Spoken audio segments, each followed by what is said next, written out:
Hai, Assalamualaikum warahmatullahi wabarakatuh. Saya Asila Zara Bintang Awalia. Jadi di sini saya akan memberikan sedikit tips mengatasi stres selama wabah COVID-19. Nah, COVID-19 itu apa sih? COVID-19 adalah penyakit menular yang disebabkan oleh jenis coronavirus yang baru ditemukan. Coronavirus sendiri adalah suatu kelompok virus yang dapat menyebabkan penyakit pada hewan atau manusia. Beberapa jenis coronavirus diketahui menyebabkan infeksi saluran nafas pada manusia, mulai dari batuk, pilek, hingga yang lebih serius seperti Middle East Respiratory Syndrome dan Severe Acute Respiratory Syndrome. Oke, jadi di sini saya akan menggambarkan grafik jumlah kenaikan kasus coronavirus yang ada di negara Indonesia, mulai dari bulan Maret sampai bulan April.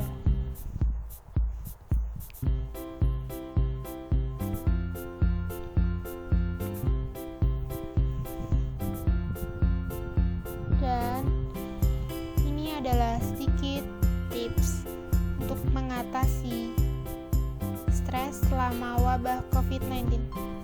Nah, yang pertama yaitu kita harus berpikir jernih dan tidak panik. Alasannya karena kepanikan akan menyebabkan seseorang sulit mencari dan menemukan solusi atau merencanakan sesuatu yang dapat menyelesaikan masalah. Kepanikan kadang akan menularkan kepanikan juga kepada orang di sekitarnya. Jadi disarankan untuk berpikir terlebih dahulu. Cari informasi dari sumber berita yang dapat dipercaya dan akurat. Oke, next. Yang kedua, yaitu positive reframing. Nah, positive reframing adalah salah satu dimensi coping yang bertujuan untuk mengelola emosi dan mengubah cara berpikir menjadi lebih positif. Kadangkala kita harus mengurangi akses pada berita negatif dan kita jangan mudah terpengaruh oleh berita hoax atau berita yang menakutkan. Karena kalau misalnya kita membaca berita yang negatif, itu akan menimbulkan kepanikan juga dan tidak dapat menumbuhkan positive reframing. Oke, next, yang ketiga yaitu melakukan kegiatan positif. Merancang dan melakukan kegiatan yang dapat menyibukkan orang tua secara positif dan berpikir positif. Mungkin kita dapat membuat daftar dan stok belanja pangan dan non-pangan untuk beberapa waktu ke depan, atau membersihkan kamar. Oke, next, yang keempat yaitu membentuk emosi positif. Cobalah untuk tarik nafas, relaksasi tubuh, berjemur. Disarankan berjemur di jam 9-10 dan berolahraga ringan sebisa mungkin. Hindari emosi negatif seperti berburuk sangka, curiga, dan menyebar informasi buruk. Oke, next, yang kelima yaitu mencari dukungan dari lingkungan terdekat.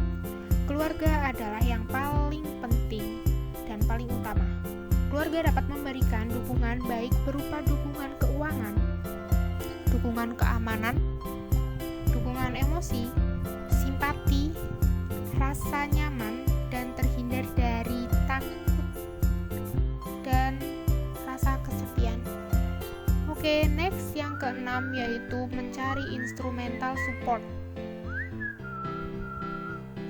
Orang tua bisa mencari dukungan, misalnya mencari bantuan nasihat, bantuan informasi, baik dari para ahli maupun narasumber yang dapat dipercaya dan dapat membantu dalam menyelesaikan tekanan emosi yang dialami. Oke, next, yang ketujuh yaitu menerima sumber stres. Kita itu harus mengakui bahwa peristiwa pandemi atau apapun yang telah terjadi kepada kita yaitu takdir yang tidak dapat dihindari oleh setiap manusia. Jadi kita tuh harus bersikap menerima dan jangan lupa mendekatkan diri kepada Tuhan Yang Maha Esa dan selalu berdoa kepada